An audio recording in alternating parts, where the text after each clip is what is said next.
Hey you, and welcome back for another dose of what's happening in the gaming universe. Good to be back. Man, we barely made it through that monster storm here in Texas last night, seriously. Yeah, that was something else. Heard the power was out for a lot of folks. Oh yeah, power blinked out more than my KD ratio and a new FPS, but hey, we're here. We are. Charged up and ready. Exactly, you're locked into Gamer Girls Radio, and we're thrilled to be powered by the fantastic folks over at the Pink Controller. Always great to have their support.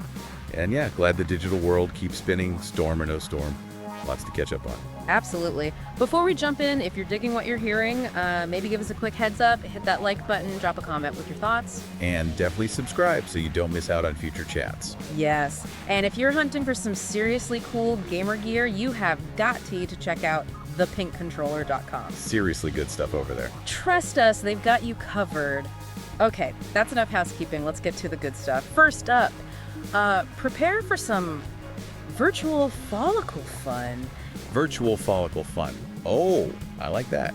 Yeah. So Hyper VR Games just launched the first DLC for their VR game, Shave and Stuff. Shave and Stuff, right. The barber and tattoo sim. That's the one.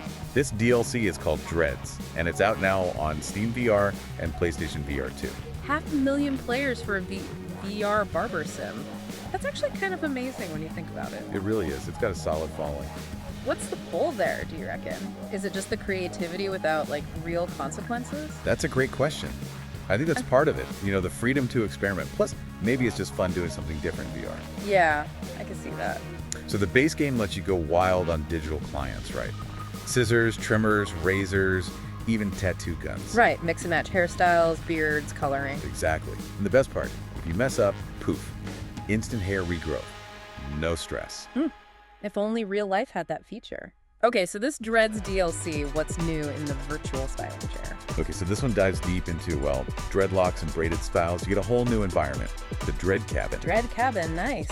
And over 30 new haircutting scenarios specifically built around these styles. 30 new ones, so it's not just a couple of basic dread options then. Oh, not at all. You can really get granular, customize the thickness, thick, thin, even curly locks. Okay. And you can add little stylish rings and stuff for extra flair. Plus, they've got a whole bunch of bold colors to play with. And you can control the length and direction, too. Yep. Manipulate the length, change the direction of individual locks. You could get pretty intricate, I imagine. Wow, that's some serious customization. Sounds like they're really leaning into the creative side. Definitely. And the creative mode, that takes it even further, right? Right. That's where it's just total freedom, limitless options for combing, cutting, using all the accessories. They gave an example of giving a client a wild mullet and a sleek heart tattoo. A mullet and a heart tattoo. Now that's a combo. Iconic, as you say.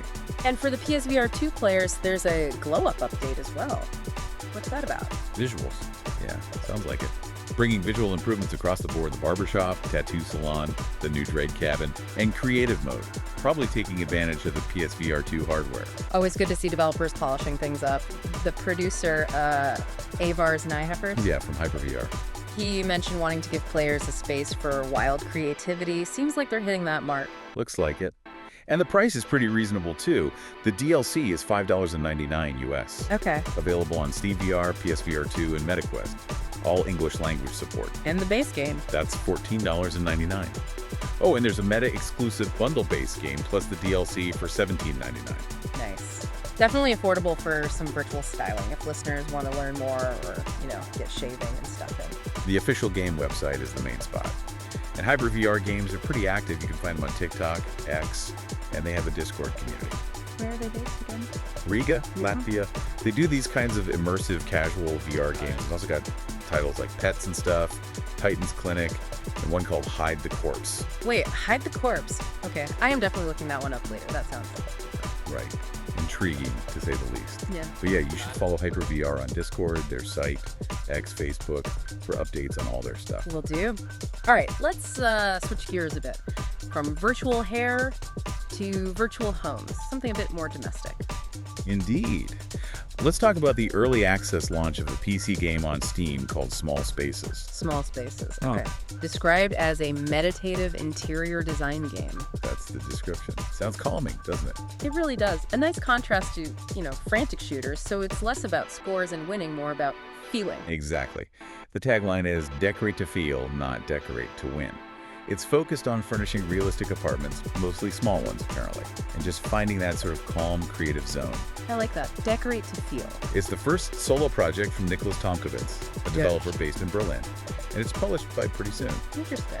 What makes it stand out, say, from other design games or modes? Well, they're highlighting this cool mix. It supposedly has the depth of something like the Sims build mode. Okay, so lots of options. Right, but combined with the mood and, the aesthetic you get from architectural photography. Very visual. Ah, I see. And a big thing, Yeah. no timers, no scores. It's all about creative flow, designing spaces that feel genuinely livable, No pressure, no deadlines. That actually sounds incredibly appealing. I sometimes find just tidying my desk is therapeutic. Totally. Yeah. So what you do is basically design freely. You furnish homes for fictional characters, maybe complete some small, gentle objectives. Okay. But here's the really neat part. You can switch to a first-person view anytime. Wait, really? Yeah, and just walk through the space you've just designed, experience it from the inside. Oh, wow. That's a game changer, isn't it? Actually stepping into your design. That's cool. Yeah, pretty immersive. The developer, Nicholas Tomkowitz, mentioned that was his goal. Create something that just lets players slip into that creative flow. Maybe even helps with creative blocks. He sees design itself as meditative. That makes so much sense. Sometimes just organizing icons helps me think clearer. I heard Small Spaces had a demo that went kind of viral. It did. Over 100,000 players tried it out. Wow. And apparently, their feedback was really important in shaping this early access version. Tomkowitz really stressed that it's a community game and player feedback is key. That's great to hear. Developers actually listening and integrating feedback. So what's changed or improved since that demo? Quite a bit, it sounds like. More content, better usability, performance improvements. The early access launch starts with 9 apartments. 9 already. Yeah, spread across 3 locations. Yeah. Tokyo, New York, and Berlin. Plus hundreds of new furniture pieces. And more planned, obviously. 9 apartments in those cities. Sounds like plenty to get started with. Any early buzz from critics? Yeah, Christian Donlan over at Eurogamer seemed to really like it.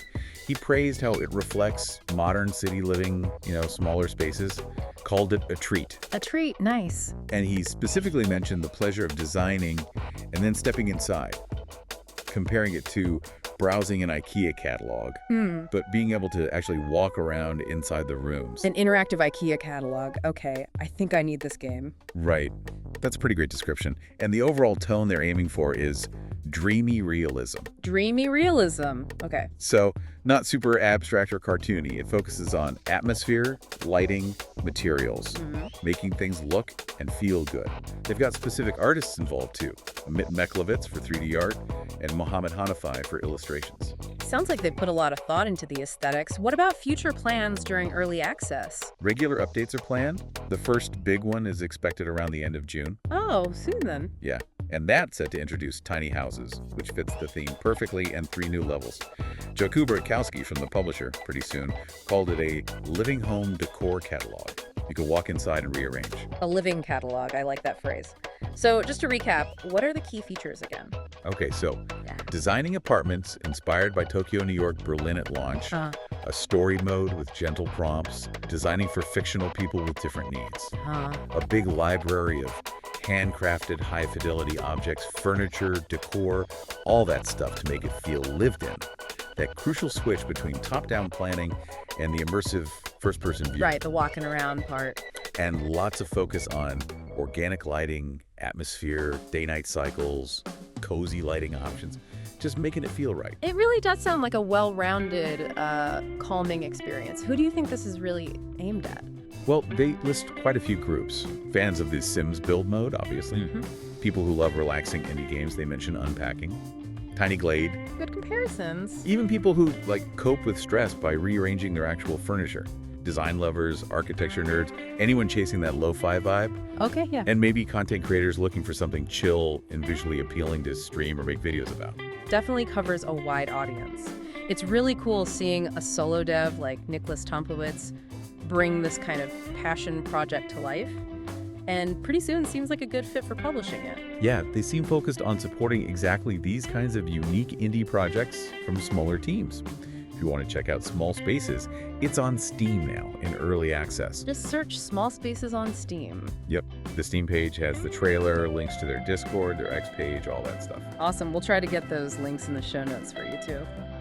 Well, that's a look at a couple of pretty cool and definitely unique new games out there. Definitely have some interesting options if you're looking for something a bit different from the usual. All right, everyone, that pretty much wraps up our time for this update from Gamer Girls Radio. Huge thanks for tuning in and sticking with us post-storm. Yeah, thanks for listening. And just one more quick shout out to our amazing sponsor, the Pink Controller. Seriously, head over to thepinkcontroller.com for all your gamer merch needs. They've got great stuff. Definitely check them out. Until next time, happy gaming. You got it. Thanks for hanging out with us, and keep those games going.